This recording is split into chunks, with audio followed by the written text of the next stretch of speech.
they live. Also that every man should eat and drink, and enjoy good in all his labor, is the gift of God. I know that whatever God does, it shall be forever. Nothing can be added to it, nor anything taken from it. And God has done it, that men should fear before him. That which is has been long ago, and that which is to be has been long ago. God seeks again that which is passed away. Moreover, I saw under the sun, in the place of justice, that wickedness was there, and in the place of righteousness, that wickedness was there.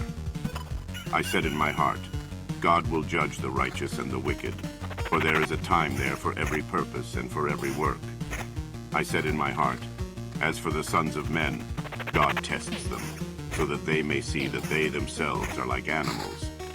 For that which happens to the sons of men happens to animals. Even one thing happens to them. As the one dies, so the other dies.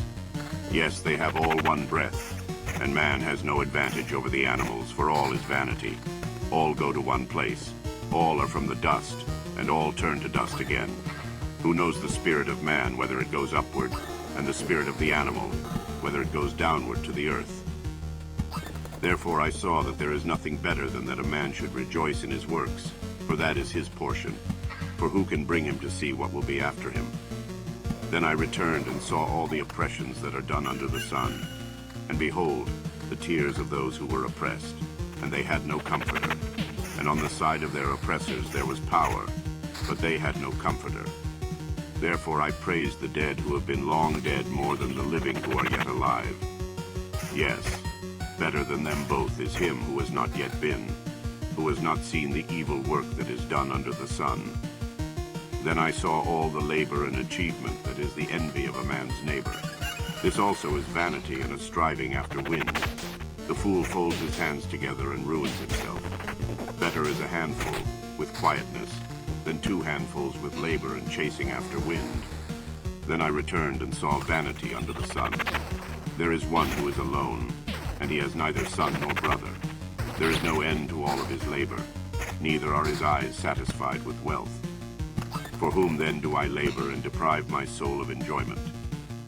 This also is vanity. Yes, it is a miserable business. Two are better than one because they have a good reward for their labor.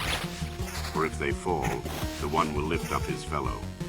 But woe to him who is alone when he falls, and doesn't have another to lift him up. Again, if two lie together, then they have warmth. But how can one keep warm alone? If a man prevails against one who is alone, two shall withstand him, and a threefold cord is not quickly broken. Better is a poor and wise youth than an old and foolish king who doesn't know how to receive admonition anymore. For out of prison he came out to be king. Yes, even in his kingdom he was born poor.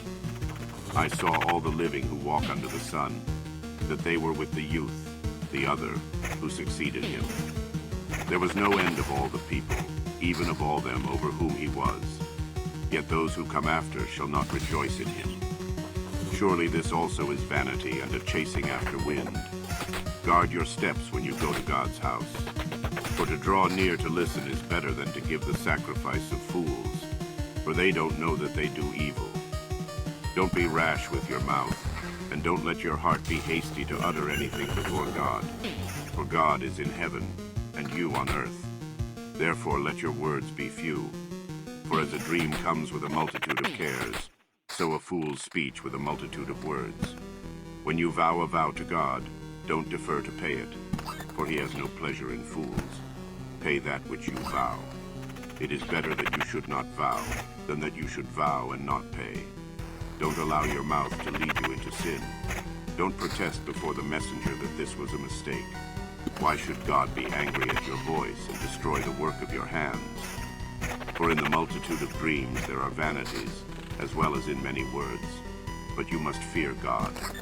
If you see the oppression of the poor, and the violent taking away of justice and righteousness in a district, don't marvel at the matter, for one official is eyed by a higher one, and there are officials over them. Moreover, the profit of the earth is for all. The king profits from the field. He who loves silver shall not be satisfied with silver, nor he who loves abundance with increase. This also is vanity. When goods increase, those who eat them are increased. And what advantage is there to its owner, except to feast on them with his eyes? The sleep of a laboring man is sweet, whether he eats little or much, but the abundance of the rich will not allow him to sleep. There is a grievous evil which I have seen under the sun, wealth kept by its owner to his harm. Those riches perish by misfortune, and if he has fathered a son, there is nothing in his hand. As he came out of his mother's womb, naked shall he go again as he came, and shall take nothing for his labor, which he may carry away in his hand. This also is a grievous evil, that in all points as he came, so shall he go. And what profit does he have who labors for the wind? All his days he also eats in darkness. He is frustrated, and has sickness and wrath. Behold, that which I have seen to be good and proper is for one to eat and to drink, and to enjoy good in all his labor, in which he labors under the sun, all the days of his life which God has given him. For this is his portion. Every man also to whom God has given riches and wealth, and has given him power to eat of it, and to take his portion, and to rejoice in his labor. This is the gift of God. For he shall not often reflect on the days of his life, because God occupies him with the joy of his heart. There is an evil which I have seen under the sun, and it is heavy on men, a man to whom God gives riches, wealth, and honor, so that he lacks nothing for his soul of all that he desires. Yet God gives him no power to eat of it, but an alien eats it. This is vanity, and it is an evil disease. If a man fathers 100 children and lives many years, so that the days of his years are many, but his soul is not filled with good, and moreover he has no burial, I say that a stillborn child is better than he, for it comes in vanity, and departs in darkness, and its name is covered with darkness. Moreover, it has not seen the sun nor known it. This has rest rather than the other. Yes, though he live 1,000 years twice told, and yet fails to enjoy good, don't all go to one place. All the labor of man is for his mouth, and yet the appetite is not filled. For what advantage has the wise more than the fool? What has the poor man that knows how to walk before the living? Better is the sight of the eyes than the wandering